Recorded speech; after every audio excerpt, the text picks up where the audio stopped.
Welcome back, Sebastian here. So time for my preview for the 2025 British Grand Prix. A Grand Prix I look forward every year, combination of a driver's circuit, a big differentiator of driver performance, but also a track that generally provides really good wheel-to-wheel racing. So first taking a look at the circuit layout, I apologize to purists, those who prefer me to refer to the corners by their names, not by their numbers, but just for simplicity's sake and to make sure I don't make any mistakes, we're going to be doing just that. So, sector one of the Silverstone circuit, relatively straightforward. You have the run from turns 1 to 2, 3. Turn 3, the first heavy braking zone of the track. You will see a couple incidents here and there on the opening lap there.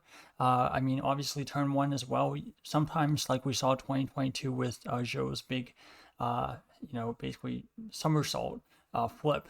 We basically skidded down the track on the top of the car. You can't see incidents there at turn 1, but usually turn 3 is the one. Then you have the complex going from turns 3, 4, 5 onto the Wellington straight, I believe. And that is going into turns 6 and 7, which are basically the first corners of the sector 2 of the lap. Those really long left-hander, right-hander complex, you will see some drivers go basically wheel to wheel through there, so that's obviously one of the better spots for that.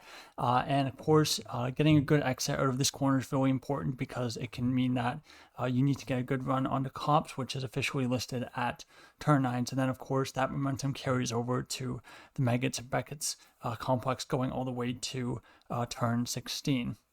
Then that final straight is basically the start of sector 3 with turn, let's see if I can read that. No, turn 14, I should say, is Megan Beckett. And then turn 15, the right-hander is one of the best overtaking opportunities around the lap.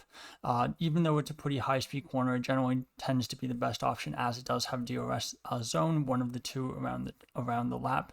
Then you have that final chicane, turn 16, 17, before the final corner, turn 18, also known as Club, and that is a complete lap of your Silverstone circuit.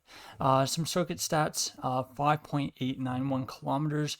We're expected to have 52 laps on Sunday. Race lap record of 127.097 set by Max Verstappen in 2020, and the average speed of that lap is 243 kilometers an hour, which ranks third of the 24 tracks on this year's calendar, making it one of the highest speed tracks on the calendar.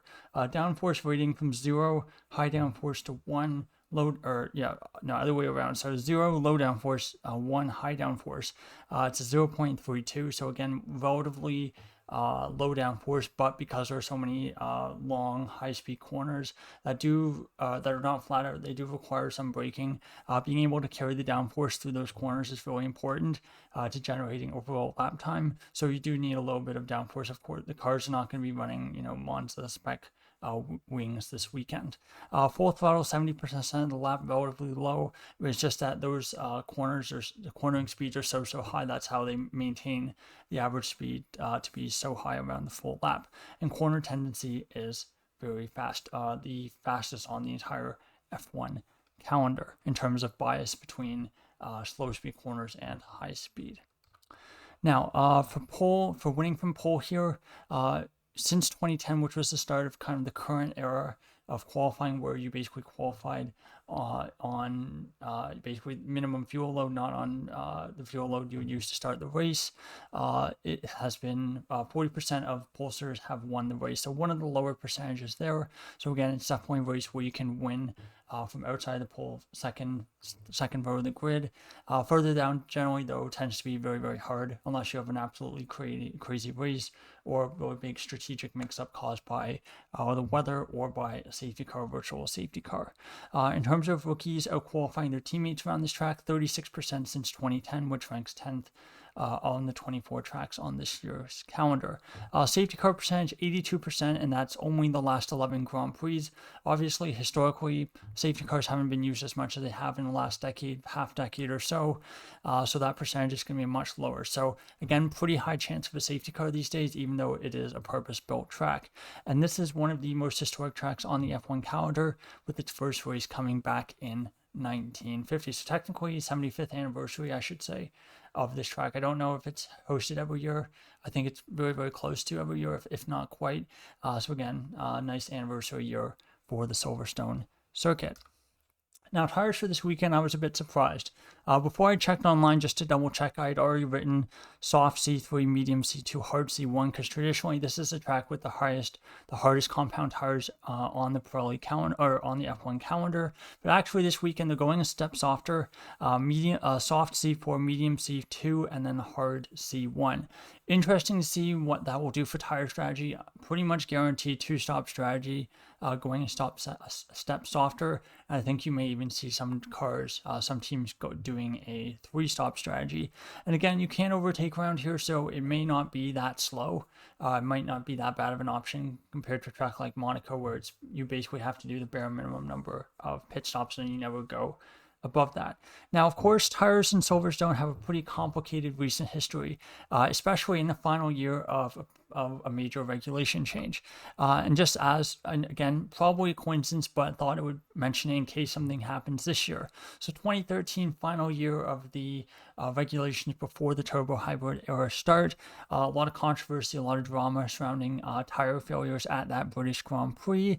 And then, of course, 2020, 5 years ago, 5 years ago, Lewis Hamilton infamously won on three wheels after his tire failed towards the end of the Grand Prix.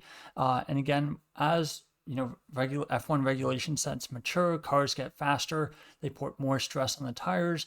Pirelli miscalculates how much faster the cars are going to get, and at really high speed, high lateral load tracks like Silverstone, like Qatar sometimes as well, it basically will cause the tires to explode because the cars have too much downforce.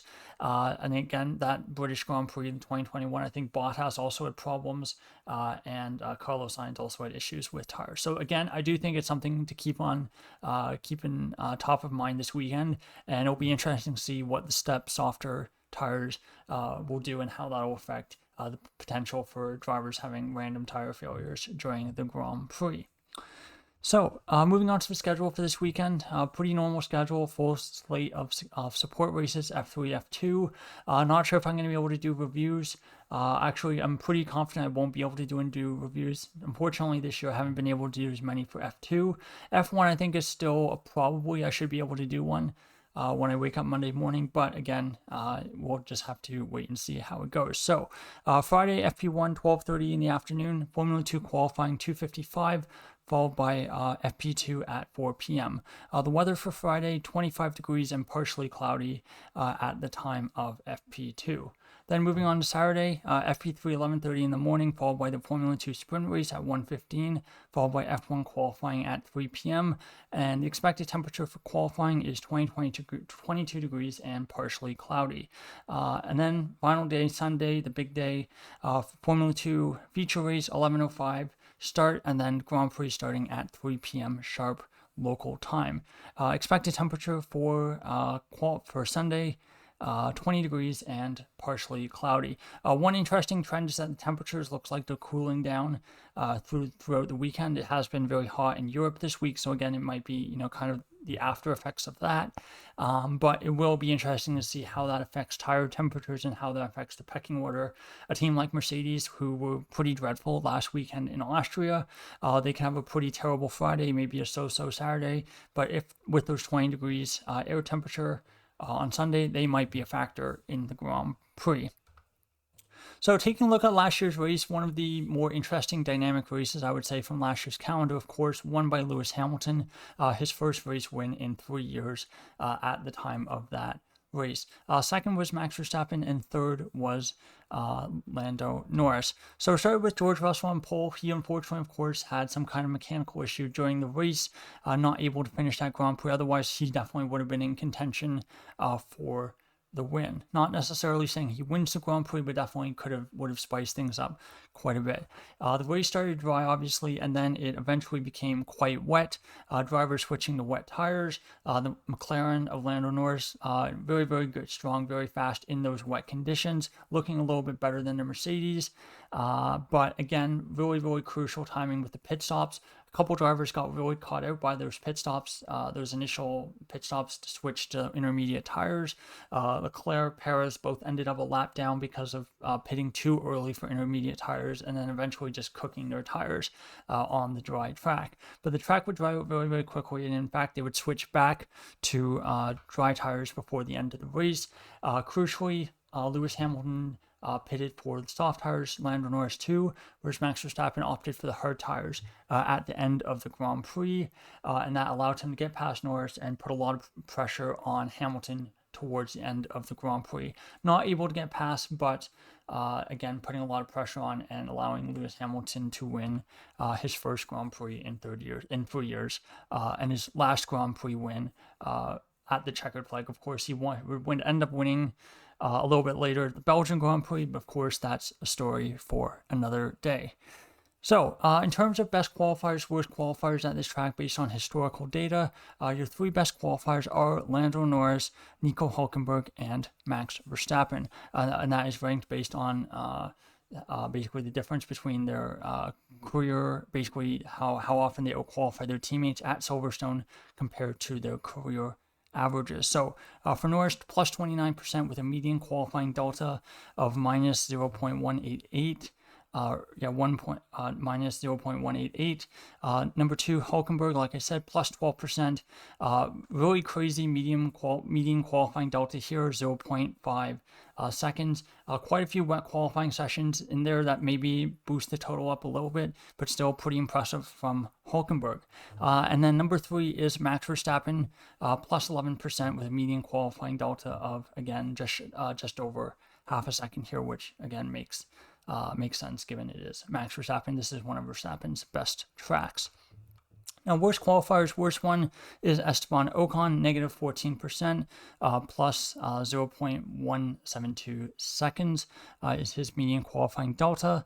Second is Alex Albon, minus 7%, so not a big difference there. And in fact, he is still, when you look at his median qualifying gap, he still has out-qualified his teammate more often than not here, but just a little bit below his average. So again, for here, 0.193 seconds. And then number 3 is the other Williams driver, Carlos Sainz, negative 6% for plus 0.096 seconds.